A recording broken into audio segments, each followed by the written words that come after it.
I think it's fun to show people what I do because then when people watch this video, they could give me feedback on better ways to do things.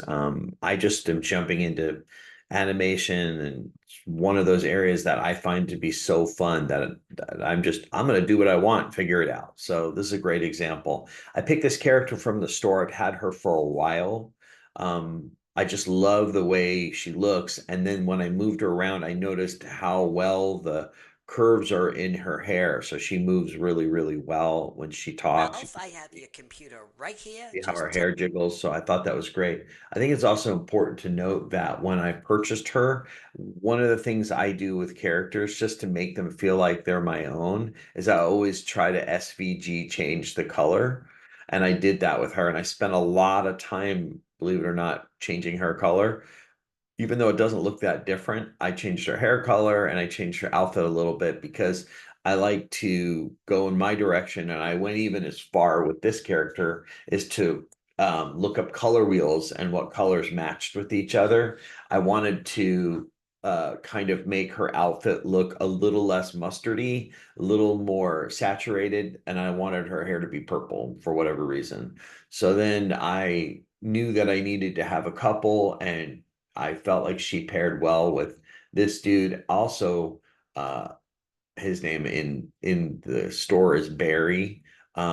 If you look at future versions, we can pull him up. I changed him around just a tad. He looked a little rough. I think I took that off of his shirt. So let's look to see if I did. I'm fairly certain I did.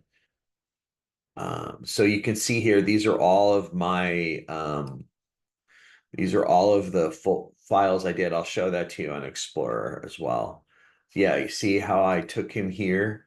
I mean, he's still a rough looking dude, but I took him here and I made him look a little less rough. Let's see if I can pull it in here. The Z's wrong. Oh, look, he's in the door. Here, let me pull that out here. Okay, almost there. Make that 1,000. There. So this is what he looks like out of the store. And then I just got rid of that little scratch and made him just to look a little rougher. And then oh yeah, and I got rid of his I got rid of that 5 o'clock shadow thing. I just wanted to soften him a little bit, even though he's pretty gruff throughout the whole video.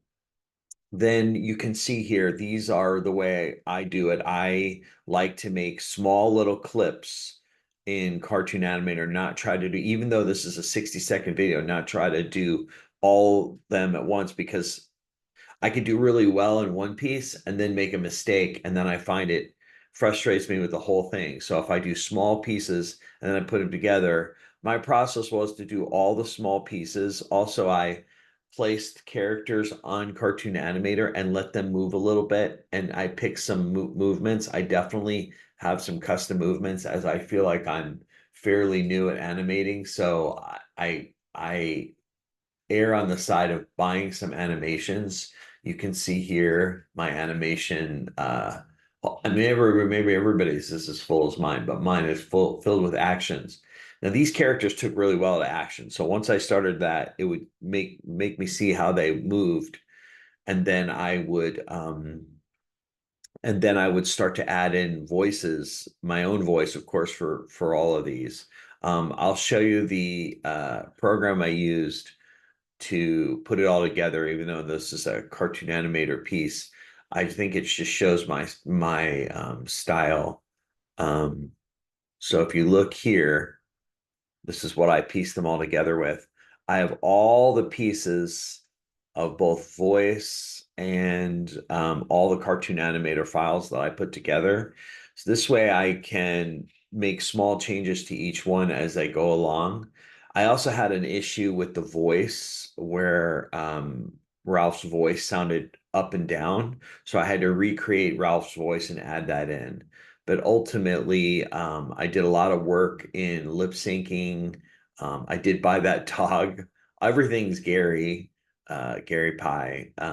And so I guess that's overall my process. I mean, it's hard when you don't know what people want to know about your process, but for me, I fall in love with a character, make it my own.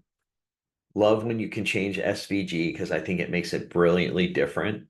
Give it a name, come up with a story, play around with the movements, and then add in my own voice. I use this mic as well as I have a compression mic, but I prefer this one. This one actually sounded better.